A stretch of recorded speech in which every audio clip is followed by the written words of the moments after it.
Welcome to The Debate. Today we're tackling, well, maybe the greatest technological paradox left by the ancient world, the Antikythera Mechanism. Discovered over a century ago in a shipwreck, this corroded bronze device is quite simply an artifact that seems to defy its own timeline. It really is the world's first known analog computer. And the paradox is severe. I mean, while we date its construction to around 205 BCE, the sheer mathematical and engineering sophistication packed into those precision-cut gears, it doesn't just vanish, it disappears completely. Technology that's even comparable wouldn't show up again until what, advanced mechanical clocks in medieval Europe? That's a gap of over 1,000 years. Right, that huge chronological void is what we have to confront. So, our central question today is this: what's the most plausible explanation for the complete vanishing of this sophisticated technological tradition that created the Antikythera Mechanism? Now, my position is that the loss was primarily down to historical accident and the material fragility of bronze artifacts, specifically the economic pressure to recycle. And I'll be arguing that the evidence points beyond just simple accidental loss. The sheer complexity needed to build this device demands an infrastructure, a network of knowledge, patronage, specialized craftsmanship that doesn't just disappear because a few bronze pieces got melted down. Its vanishing, I think, suggests a really profound systemic interruption in how this knowledge was passed on. Okay, so I base my argument on the simple, maybe brutal economics of the ancient world. Bronze was strategic. I mean, it was currency, it was weapons, it was tools. The mechanism's survival is, frankly, nothing short of a miraculous accident. It was protected only because it was buried, 45 meters deep in the Mediterranean? Any other similar device left above ground, whether it was in Rhodes or Alexandria or Rome, well, it would have been melted down for its parts centuries ago. But the fact that this tradition existed is, I think, undeniable. The mechanism itself is this monumental synthesis. It combines advanced Babylonian, arithmetic-based astronomical data, that's the theory part, with Hellenistic Greek mechanical genius, the actual execution. It requires over 30 precision-cut bronze gears. The largest, most crucial one, the one tracking the Metonic cycle, it has exactly 223 teeth. Now, that's not just precision, it's the physical embodiment of highly advanced math, predicting eclipses, tracking the sun and moon cycles. Such complexity implies, established workshops, maybe engineering manuals, a whole breadth of knowledge, not just some lone eccentric inventor. So the absence of its siblings, its brethren, well, that has to be attributed to the universal historical practice of recycling valuable metal. Seeing the mechanism as the sole survivor means recognizing its vulnerability, not necessarily the failure of its creator's tradition. Okay, while I absolutely concede the extreme value of bronze, and yes, the historical reality of recycling, that's clear, but the sheer intellectual lift required here demands, I think, a more profound explanation for its total disappearance. We're talking about the loss of an entire mechanical philosophy of the cosmos. This isn't, a common bronze pot or shield. This device successfully models the irregular motion of the moon using epicyclic gearing. That's a system with gears mounted eccentrically on larger gears. It also uses a highly specialized pin and slot mechanism to account for variations in the moon's speed. These features, they go way beyond basic clockwork. They are mechanizing the most sophisticated astronomical theories of the time.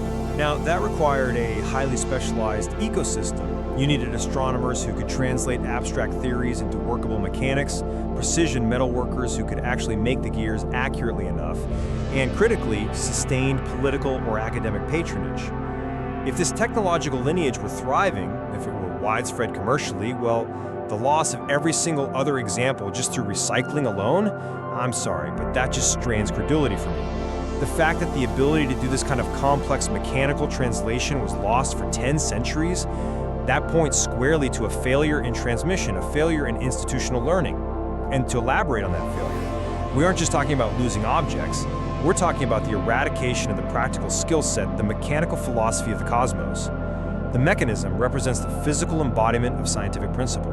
To lose this means the specialized infrastructure, the workshops, the skilled technicians, it must have collapsed entirely. How can a field needing such intense mathematical and engineering rigor be so thoroughly wiped out, leaving us with this 1,000-year technological vacuum? Unless the knowledge itself was maybe highly vulnerable or perhaps even deliberately discarded? You raise a compelling point about the infrastructure, and I agree, the knowledge base was immense. However, we have to ground our analysis in the sheer scarcity of surviving evidence from that period. We're forced to adjust our expectations based on the reality of bronze survival, which is near zero from most non-ritualistic objects. I mean, look at the evidence for other valuable items. Think about large-scale Roman bronze statues. How many survived antiquity intact? Almost none. They were nearly all melted down.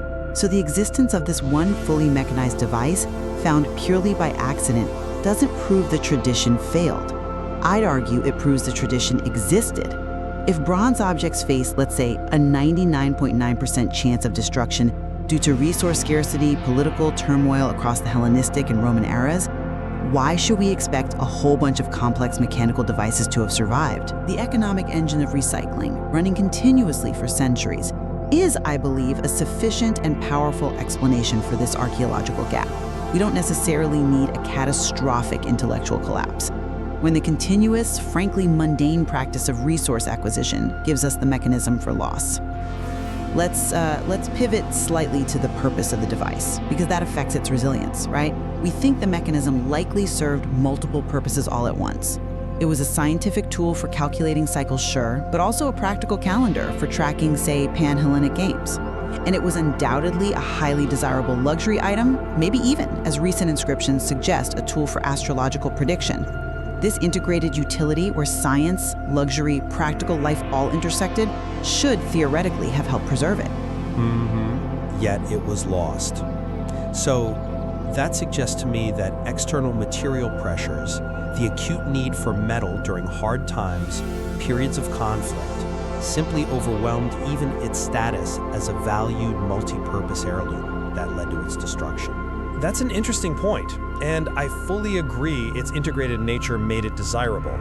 But have you considered that maybe its integrated nature, specifically that link to astrology, or its status as a luxury good, perhaps limited its institutional adoption, maybe within purely academic circles or government-sponsored ones? If the knowledge stayed primarily with, say, private artisans and their wealthy patrons, it becomes inherently more fragile than if it were secured in a state library or, a university curriculum of the time. And more critically, let's look at its theoretical limitations. Simulations show that while the device was revolutionary, it was also fundamentally flawed, simply because Greek astronomy at the time was incomplete. For instance, its mechanical position for Mars could be off by as much as 38 degrees. That's quite a bit. And that's because the designers lacked crucial concepts like the equant or elliptical orbits. The equant, which Ptolemy developed later, was essential for explaining variations in planetary speed. Without it, the mechanism could only ever be an approximation, however brilliant an approximation it was. This raises the possibility, for me at least, that the tradition wasn't just recycled into oblivion. Maybe it was intellectually abandoned.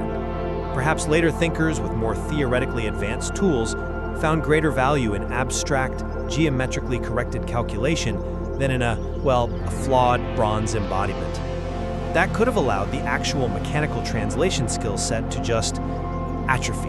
I respect that line of reasoning, suggesting the loss was internal, an intellectual choice because the machine was, in effect, theoretically obsolete.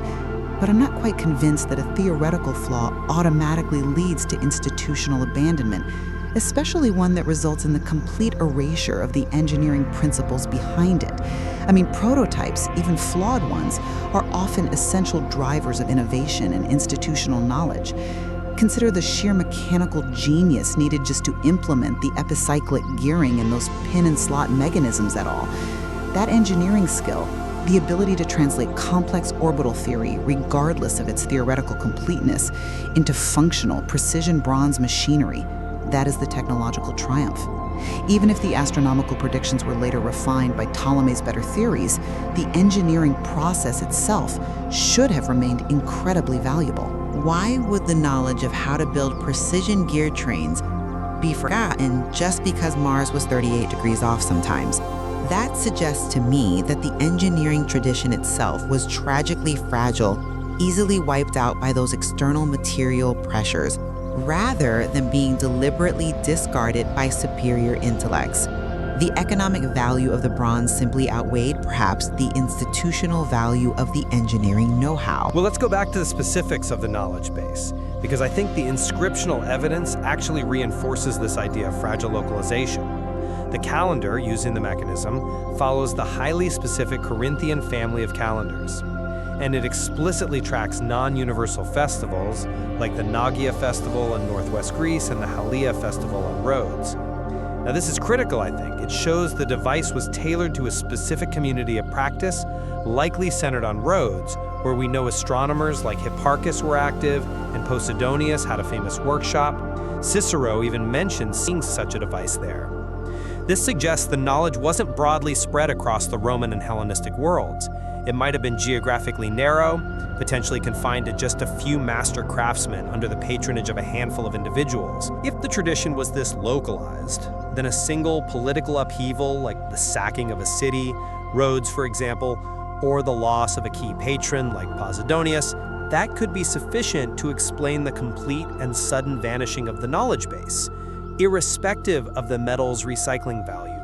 The engineering was lost because the community that practiced it was perhaps decimated or dispersed. I'm still not fully convinced by the localized catastrophe theory, though. The complexity of the mechanism's origin, you have Babylonian data integrated with Greek geometry, tracking festivals across the broader Aegean that demonstrates this was a networked achievement. Scientific knowledge flowed, albeit perhaps slowly, across the Mediterranean. The information needed to design it wasn't purely localized, even if its manufacture might have been concentrated. The true bottleneck, I think, and therefore the weak point, was that unique, vulnerable skill of translating that theory into precision bronze machinery. The knowledge of the Saros cycle, probably preserved in texts. The geometry, preserved in libraries. But the industrial capacity, the specialized tools, the precise measurement techniques, maybe even the specific bronze alloy composition needed, that was the true rarity. That is the skill that was lost, and that skill, embodied entirely in valuable bronze objects, was the most vulnerable to the universal impulse of recycling. The knowledge didn't necessarily collapse.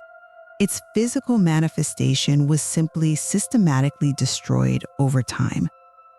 So ultimately, the Antikythera mechanism is, for me, a breathtaking testament to ancient genius that was likely lost primarily through historical accident.